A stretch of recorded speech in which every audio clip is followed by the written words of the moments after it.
Oi, eu sou Renato Paes de Almeida, do Instituto de Geociências da Universidade de São Paulo. Nós vamos dar agora continuidade ao nosso sistema de videoaulas em Geologia Sedimentar, no módulo de Estratigrafia. E a aula de hoje é uma introdução aos sistemas deposicionais, é a primeira aula de uma série de videoaulas que tratam de sistemas deposicionais específicos e de suas implicações para o registro estratigráfico. Essas videoaulas não tratam a fundo das questões em escala de estruturas sedimentares e processos, porque isso é tratado no módulo de sedimentologia. Nessa videoaula a gente vai tratar do conceito e da aplicação do conceito de sistemas deposicionais e passar brevemente por algumas características dos sistemas costeiros, marinhos, continentais e a influência glacial. O conceito de sistema deposicional envolve o conjunto dos depósitos sedimentares, é um conjunto de sedimentos ou rochas sedimentares que são geneticamente relacionados e são designados e definidos com base no ambiente fisiográfico em que eles se depositaram. Então, um exemplo é um sistema deposicional fluvial, que é o conjunto dos sedimentos ou rochas sedimentares que foi depositado numa determinada bacia no intervalo de tempo associado a um sistema de rios que fluía ali numa época. Então, o ambiente fisiográfico de sedimentação é usado para definir o sistema, mas, de fato, o conceito de sistema trata dos depósitos.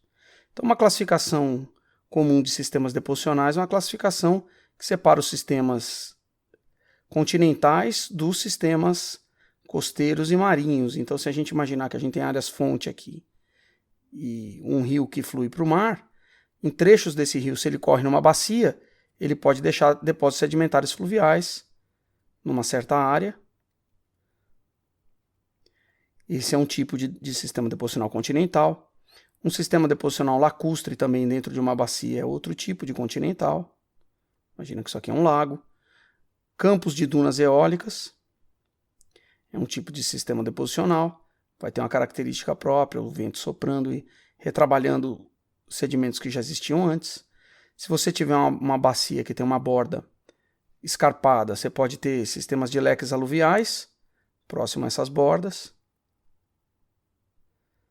E se o rio chega numa área subsidente, pode existir também um conjunto de depósitos costeiros. O que são os sistemas costeiros? Seriam sistemas, por exemplo, deltaicos, um delta onde o rio chega no mar, e retrabalhamento desses sedimentos ao longo da costa, em cordões litorâneos, em costas dominadas por maré e outras coisas. Depósitos de água ainda mais funda, na plataforma continental, no talude e no sopé, são denominados sistemas deposicionais marinhos.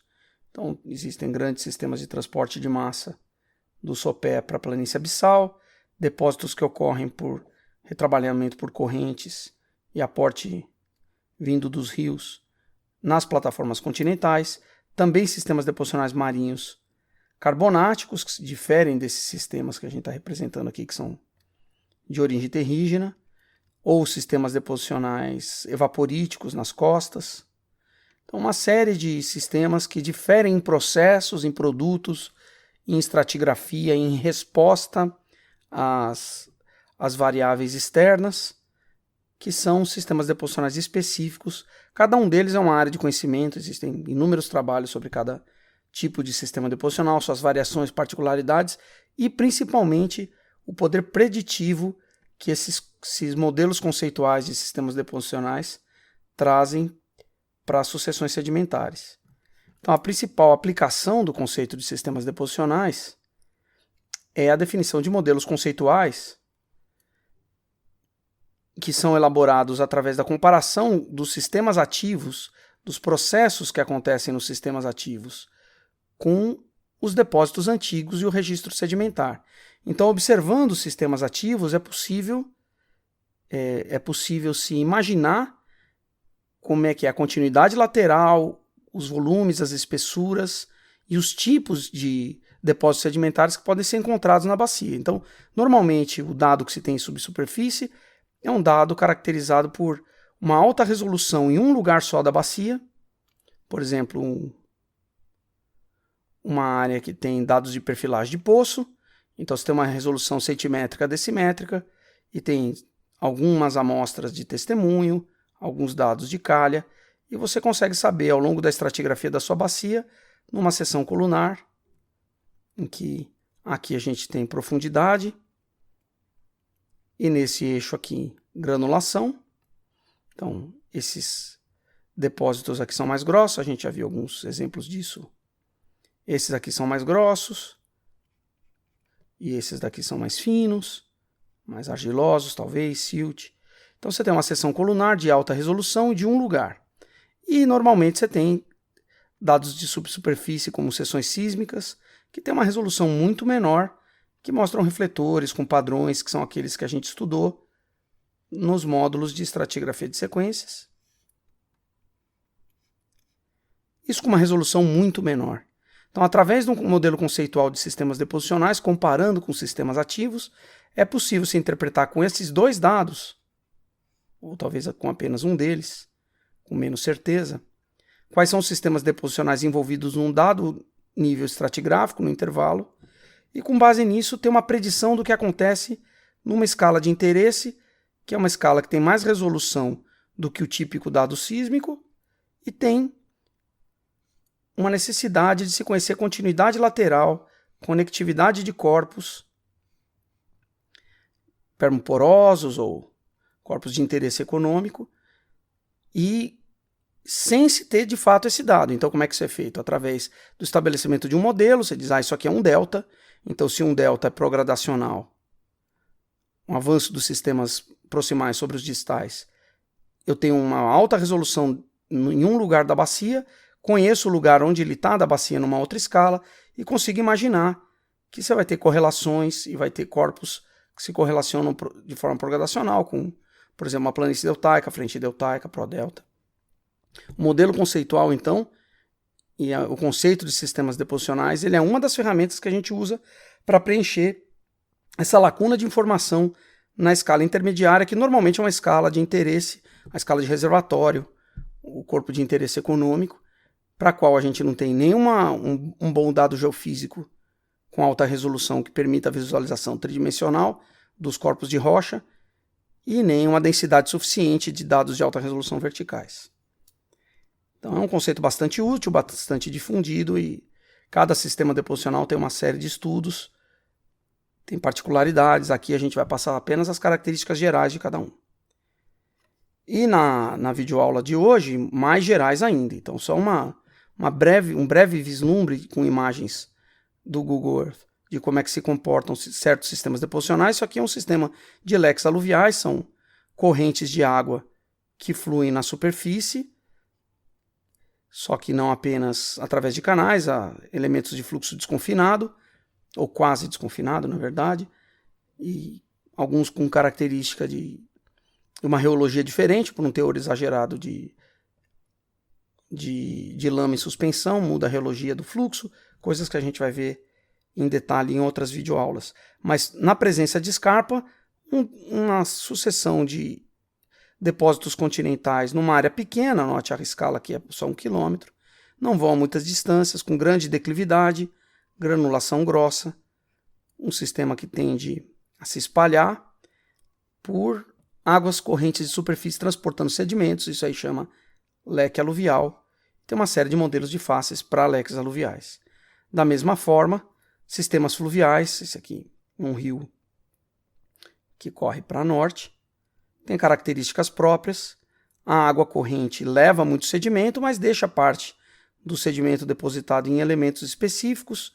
Aqui algumas barras em pontal, alguns lagos de meandro abandonado, algumas barras de meio de canal. Planícies de inundação no entorno são elementos típicos de sistemas deposicionais fluviais, tem uma sedimentologia própria, características, e se definir que tipo de sistema deposicional fluvial é esse, permite, de certa maneira, estabelecer modelos preditivos e, tendo um sistema análogo a esse, conseguir diminuir a incerteza sobre correlação, continuidade e tipos litológicos. Isso acontece em outros tipos de ambiente. Aqui um campo de dunas eólicas na costa da Namíbia, aqui depósitos costeiros, o campo de dunas eólicas entra para uma grande área, ele deixa de ser costeiro, já está numa área bastante afastada, um rio efêmero, um sistema de campos de duna eólica com influência fluvial em uma pequena área, influência costeira em outra, também tem características importantes particulares. O sistema deltaico clássico, aqui um dos lobos do delta do Mississippi, um rio traz sedimento para uma área de águas rasas, o mar não retrabalha para muito longe nesse intervalo de tempo, estabelece um trecho que era marinho e por progradação passa a ser subaéreo, e aqui tem elementos de planície deltaica, de frente deltaica, de prodelta e várias outras características também bastante úteis para se interpretar. Vários tipos de sistemas deposicionais costeiros, aqui uma costa dominada por maré na Nigéria, uma costa dominada por ondas no litoral do Brasil, cada um com suas particularidades. Sistemas marinhos de águas mais profundas, a plataforma continental, o talude, o sopé, sistemas de leques submarinos, tudo isso também com características próprias bastante estudadas e trazendo a possibilidade de previsão. Sistemas carbonáticos são um universo à parte. Isso aqui é a grande barreira de corais da Austrália. Carbonatos com bastante influência do ecossistema, das características ambientais e da evolução dos organismos vivos ao longo do tempo geológico, geram depósitos, volumes de rocha 3D, né? Sistemas que são bastante importantes e com técnicas e conceitos específicos. E os sistemas glaciais senso estrito, aqueles em que o sedimento é erodido e trazido pelo gelo, uma geleira de montanha trazendo muito sedimento e largando na sua zona de términos, ou sistemas que são altamente influenciados pela presença de glaciação. Então, o sistema fluvial aqui é um sistema bem característico, com um alto fluxo de matéria na fração silt, desagregada, mas com pouca alteração química. O sistema costeiro também vai ser influenciado por isso, deixa características específicas. Então essa é uma visão só rápida, geral, do que vai ser tratado em muitas videoaulas daqui para frente sobre características de sistemas deposicionais específicos e sua relevância para o registro estratigráfico.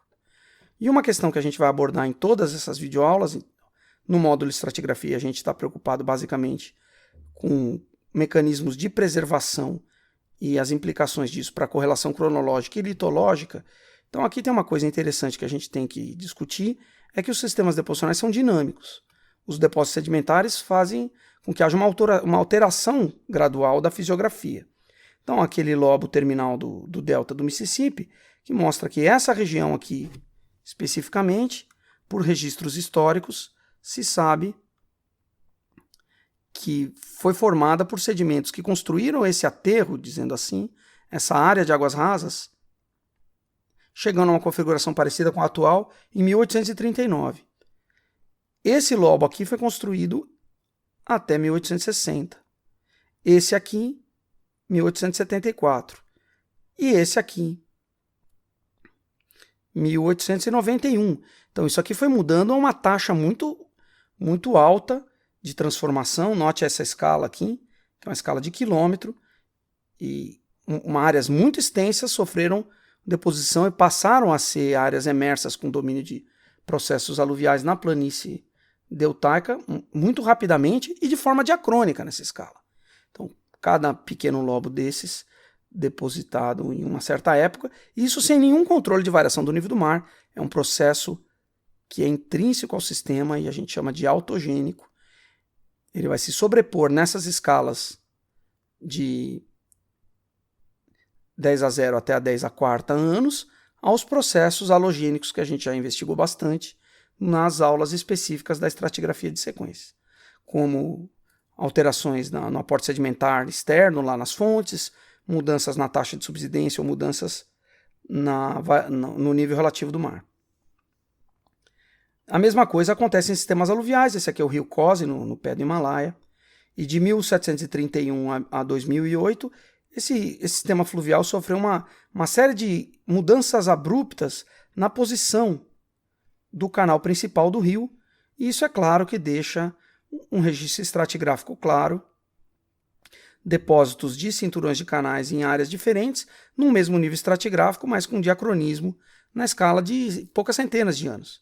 E um evento muito grande, muito relevante, de mudança abrupta desse canal aqui, que sempre foi um mapeado, esse mais externo aqui, para uma posição específica aqui, que aconteceu no dia 18 de agosto de 2008. Rompeu um dique marginal e o rio passou a inundar essa área. É claro que muitas povoações aqui dependem da água que corria aqui por algum tempo. Aqui tinha fazendas e outras coisas que foram inundadas. E uma obra emergencial de engenharia foi feita para fazer o canal retornar para a posição. Mas a questão é que nessa escala de tempo, de dezenas a centenas de anos, como a gente viu tanto nesse delta quanto nesse sistema aluvial, tem uma mudança significativa na fisiografia, uma troca de subambientes de planície para canal ou de frente deltaica para prodelta, que acontece numa escala muito mais rápida do que os processos de subsidência e variação do nível do mar. Então, quando a gente estudar a dinâmica específica de vários sistemas deposicionais, a gente vai se preocupar muito com a contraposição entre o registro dos processos autogênicos e os halogênicos que a gente viu antes.